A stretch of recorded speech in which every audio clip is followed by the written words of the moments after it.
On October 27, 2011, Dawn Krogh was waiting for her always punctual husband, Rod, to pick her and their son up for trick-or-treating at the Lincoln Children's Museum. I couldn't find him, and I called the police, and nobody had any idea where he was. Finally started calling hospitals, and I called Brian West, and they transferred me to a nurse in the ICU who told me what had happened. I just remember losing my footing and the next thing I knew, I was on the floor. Rod had been driving east on a busy street in Lincoln, Nebraska, when he was forced into oncoming traffic, hit on the driver's side by a cement truck, and thrown 30 feet from his car. Doctors told Dawn that 98% of people in that severe of a car accident don't survive, and of the 2% that do, just a fraction recover. Rod's traumatic brain injury would require 11 surgeries. The surgeon told me that we just don't know what we've got. He's alive. They were able to stop the bleeding, but there's significant bruising on the left side of the brain. The minute I knew he had a traumatic brain injury, there was no question to me where we were going. We were going to Madonna, and I knew the reputation. It was no question to me that this is where I needed my husband to be. He needed the best care, and that was the best care. When he got to Madonna, I stayed with him all night, and he never stopped talking, but he didn't make any sense, and it was constant, incessant jabbering of nonsense, and it terrified me. I was horrified. I really had to rely on my faith in believing that God can and will heal him, and that he will provide the people that he needs in order to do this, and he did. And he used the most brilliant people in the world to do that. Dawn knew that Rod's #1 goal would be to return to his job at the Capitol. Rod's therapists modeled his therapy around that goal. These therapists looked up things that they had no idea. They were laughing because they were looking up legislation and saying, oh, I can't believe I'm reading this. But they looked up legislation. They looked up anything that pertained to his job. They went and got it and read it and looked into it and said, what do we have to do to get him back doing what he does at his job? I was amazed. I mean, they had stacks of papers, of bills that they were looking at to help him. It amazed me what they did. The neuropsychologist and the speech therapist who I was working with, they kindly sought out my boss, the senator for whom I work, and got his input as to what would make me a better legislative aide or help me recover fully. As I would do the work of creating speeches or summaries of bills, and Madonna would read that, they would show me, okay, now think about this paragraph, these sentences, what are you thinking there? And that is what truly helped get the cognitive side of the equation addressed. Cognitive rehabilitation is so incredibly important. Nearly 2 years after his accident, Rod Krogh is back to his position at the state capitol, helping craft legislation and writing speeches for Senator Christ. Any sign of the once debilitating TBI is nearly gone. To go from where I was to where I am now, night and day. The fact that I can hear your question, understand your question, and attempt to communicate back. I'm a humble guy, but I will be bragging the rest of my life for what Madonna has done for me, what they can do for others, and I hope people understand the true blessing that we have here in Lincoln, Nebraska with Madonna Rehabilitation Hospital.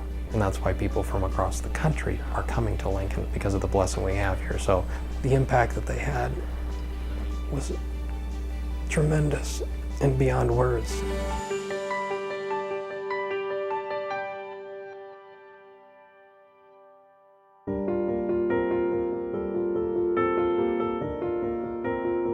I guess it was around noon, John called and he said, you need to come home right now. He said, Katie's at the house, and he said, she looks like she's gonna die. And I walked in the door, and I have worked at hospitals for a long time, and I have never seen anybody as close to death as I saw my own daughter. 27-year-old Katie Felton had been sick for a couple of months late in the summer of 2011. What had been diagnosed several times as just a virus was actually West Nile, which had developed into acute respiratory distress syndrome. Shortly after arriving at the hospital, Katie was read her last rites.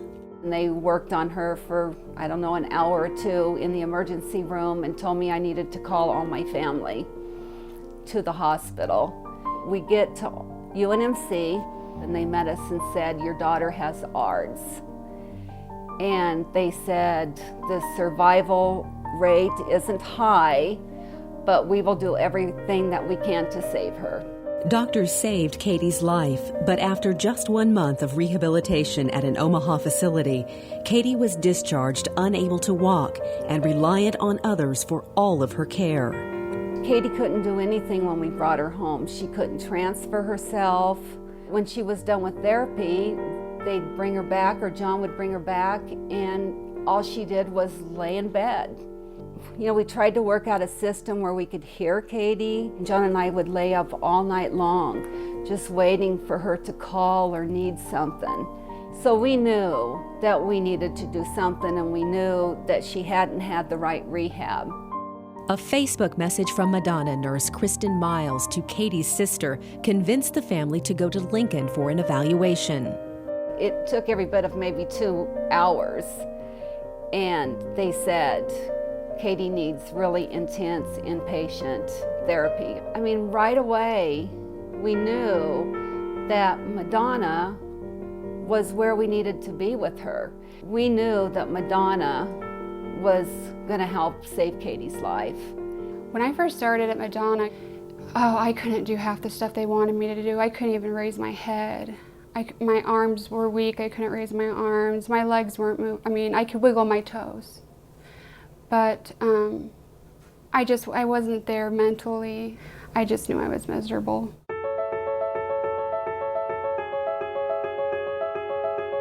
Katie would spend almost 5 months as an inpatient at Madonna.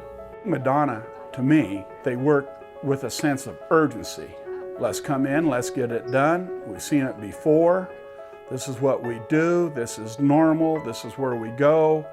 But let's get to work, and we got to make progress. Nobody ever told us never. Nobody ever told us that she wouldn't. Nobody ever told us that she couldn't. And so we never gave up the hope that she couldn't. The first time that she walked with that walker, I mean, all the therapists, everybody that was standing there, I look up, I mean, they have tears and they're clapping. How could Katie not want to go on and succeed at her goal when she has so many people that are behind her? I hit the therapy jackpot because they've become such special people to me. I grew such special bonds with so many other people. They fought for me. They just fought so hard. 2 years, and she's still making progress. I mean, people can't ever give up. And that's why Madonna's so good, because they keep working with you and working with you and working with you. And nobody wants Katie to succeed any more than Madonna does. She wouldn't have made this type of recovery without the access to that type of rehabilitation. At a less intense pace of therapy, she started to lose ground. So it's very important to have a consistent daily comprehensive therapy to not lose ground and to make advances, or else she could have not had this degree of recovery.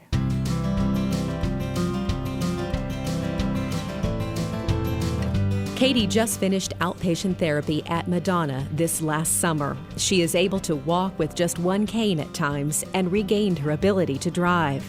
Her entire hometown of Ord has also been there every step of the way, as Team Katie shirts are as visible as Husker gear around town.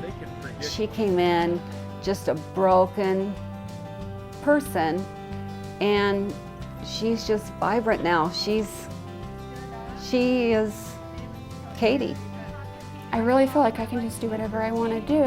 If I can beat the odds on this, I feel like I can do anything I want to do, and that makes me feel really, really good. Madonna absolutely saved my life, not just physically, but emotionally. I love it, and I'm thankful to God every single day for it, and so is my family.